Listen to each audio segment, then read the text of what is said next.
여러분 안녕하십니까? 3월 10일 화요일 KBS 아메리카 뉴스입니다.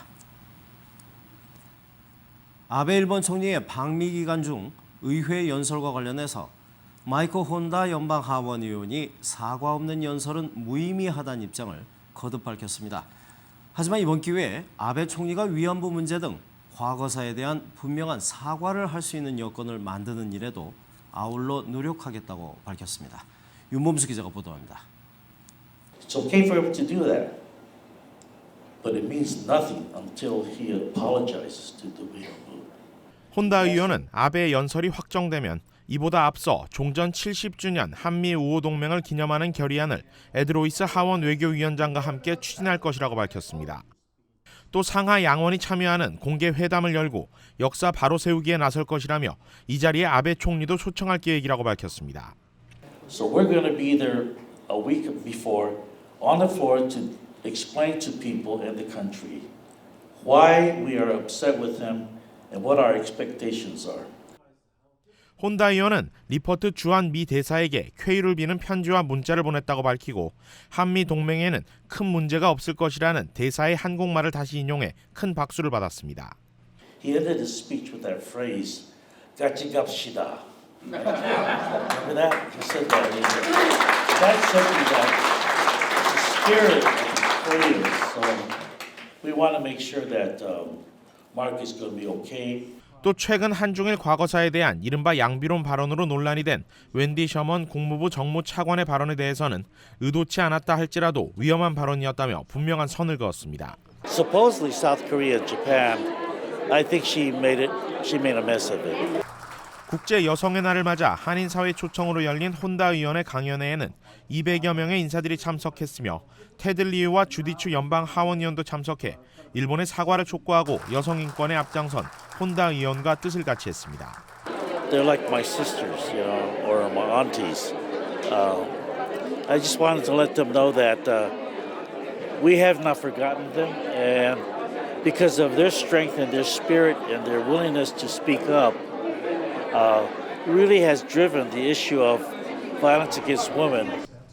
KBS 뉴스 윤범수입니다. 열차 사고가 또 발생했습니다.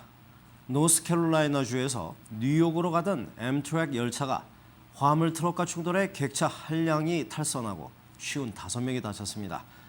트럭 운전자가 좌회전을 하던 중에 바퀴가 철로에 끼어 발생한 사고입니다. 노승우 기자의 보도입니다.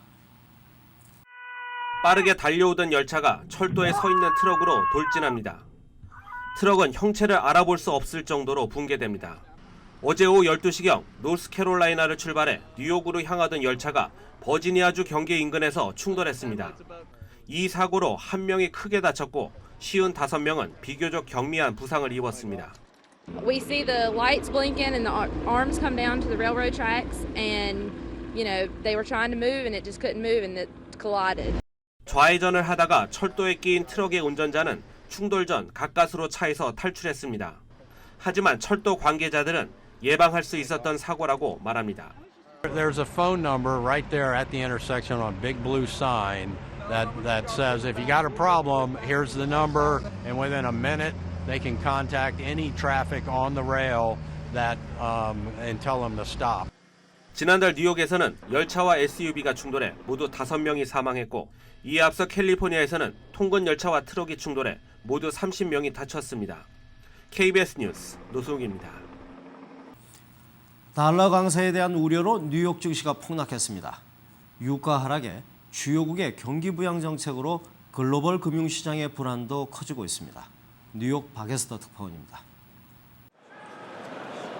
뉴욕 증시가 폭락했습니다. 다우존스는 물론 나스닥, S&P 지수 모두 1.5% 이상 떨어졌습니다. 계속된 달러 강세가 영향을 미쳤습니다. 유로 달러 환율은 장중 1.07달러로 달러 가치는 12년 만에 최고 수준으로 올라갔습니다. 미 중앙은행 연준이 다음 주 회의에서 금리 인상에 인내심을 갖겠다는 문구를 삭제하고 본격적으로 금리 인상을 준비할 것이라는 전망이 달러 사재기를 부추기고 있습니다.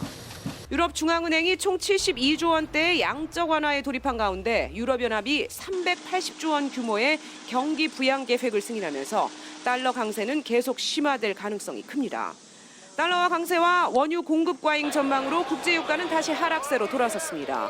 서부 텍사스산 원유, 북해산 브렌트유 모두 3% 이상 떨어졌습니다. 유럽 주요 증시는 저유가의 영향으로 하락했습니다. 슈퍼달러 기조 속에 유럽과 일본, 중국까지 미국 외 다른 경제권은 경쟁적으로 통화 가치를 떨어뜨리는 국제 환율 전쟁이 격화될 전망입니다. 뉴욕에서 KBS 뉴스 박예스입니다. 뉴욕에선 앞으로 공회전을 하면서 정차해 있을 경우 벌금을 내야 할 수도 있습니다. 환경보호 때문인데요. 공회전 차량을 본 시민이 신고도 할 수 있도록 하는 조례안이 상정됐습니다. 뉴욕 김일강 통신원입니다. 정차하고 있는 차량의 배기구에서 매연이 품어져 나옵니다. 이제 뉴욕시에서는 차량을 공회전하며 무한정 세워둘 수 없을지 모릅니다. 최근 공회전 차량 단속 조례안이 의회에 상정됐기 때문입니다. You can't idle for more than 3 minutes anywhere in the city, and if you're in front of a school, you can't idle more than 1 minute. 공회전 차량에 대해서는 경찰 단속뿐만 아니라 일반 시민도 신고할 수 있습니다. 보상금까지 주어집니다. You can see if the car behind me is still idling.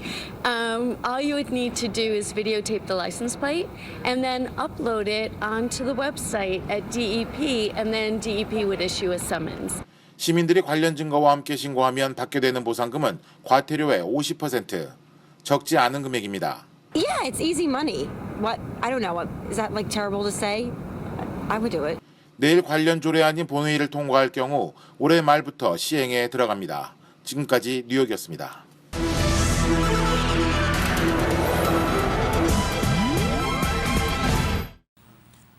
공화당의 상원 의원들이 이란과 핵 협상이 성공해도 차기 정권에서 폐기하겠다고 이란에 서한을 보냈다가 논란에 휩싸이고 있습니다. 백악관과 민주당 의원들은 전례가 없는 일이라면서 발끈했고 반역 행위라는 비판도 나오고 있습니다. 이강덕 특파원의 보도입니다. 이란 지도자에게 어제 보낸 공화당 경고 서한에는 모두 47명의 공화당 상원 의원들이 서명했습니다. 공화당이 차기 대선에서 승리하면 이란과의 핵협상 결과를 폐기하겠다는 내용을 담고 있습니다. 오바마 대통령은 일부 미국 의원들이 이란 강경파와 연대하는 것이냐며 불쾌감을 표시했습니다. I think it's somewhat ironic to see some members of Congress wanting to make common cause with the hardliners in Iran. It's an unusual coalition. 바이든 부통령은 오랜 숙적 국가에 직접 조언을 하는 서한을 보낸 것은 전례가 없는 일이라며 대통령의 임무 수행을 저해야 하는 위험천만한 메시지를 줄 수 있다고 비판했습니다. 민주당 내부에서는 반역 행위에 해당한다는 비난도 나왔습니다. 이번 서한 발송을 주도한 코튼 의원 등 공화당 의원들은 의회가 받아들일 수 없는 협상 내용이라면 승인하지 않을 것임을 알려주려 했을 뿐이라고 해명했습니다. 이란이 핵무기를 포기하면 되는 것이라는 주장도 덧붙였습니다.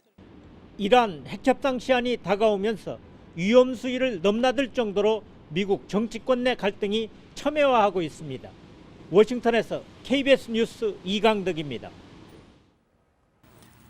내년 대통령 선거 민주당 유력 주자로 꼽히는 힐러리 클린턴 전 국무장관이 장관 재직 시에 개인 이메일을 사용한 것으로 드러나면서 곤욕을 치르고 있는데요.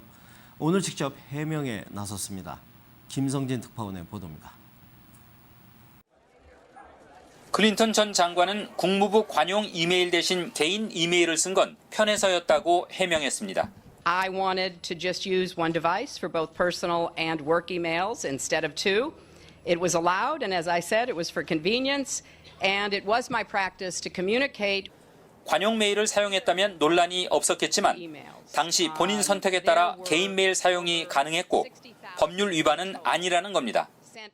또 지극히 개인적인 이메일만 삭제했을 뿐 나머지는 다 제출했다고 밝혔습니다. We went through a thorough process to identify all of my work-related emails and deliver them to the State Department. 하지만 왜 장관 퇴임 전에 제출하지 않았냐는 질문에는 적극적으로 해명하지 않았습니다.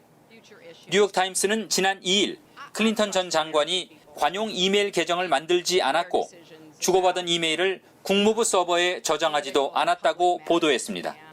이후 공화당이 연방정부 관리들의 이메일을 정부 기록물로 보관하도록 한 연방법 위반이라고 비난하고 나섰고 민주당 내에서도 우려의 목소리가 나왔습니다.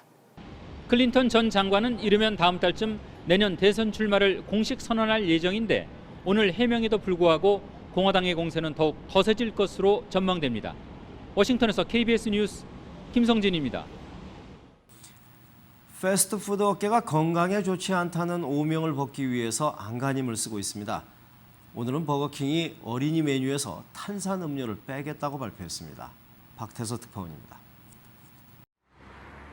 버거킹은 맥도날드와 함께 미국의 양대 패스트푸드 업체입니다. 지난달 말부터 어린이 메뉴 광고판에서 탄산음료를 없앴다고 밝혔습니다.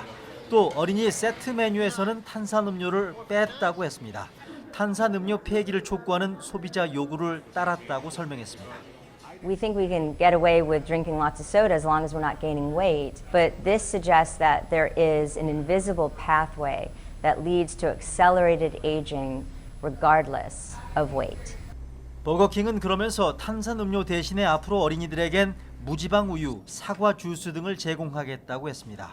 앞서 맥도날드는 지난해, 웬디스는 올 1월 어린이 메뉴의 탄산음료 판매 중단을 선언했습니다. 수십 년간 꿈쩍 않던 패스트푸드 업계의 탄산음료 판매 정책 변화는 생존을 위한 변신입니다. McDonald's also needs to adapt to changing consumer trends. The company admitted this very candidly in its most recent monthly sales report. Sales in February in the U.S. plunged 4%.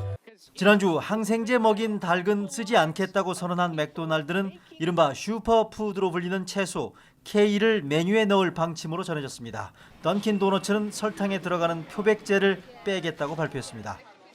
시장 전문가들은 패스트푸드 업계의 이 같은 변화는 코카콜라의 부진 심화 등 음료 시장에도 지각 변동을 불러올 것으로 예상했습니다. 뉴욕에서 KBS 뉴스 박태서입니다. 화요일 밤 KBS 아메리칸 뉴스를 마칩니다. 시청해주신 여러분 고맙습니다.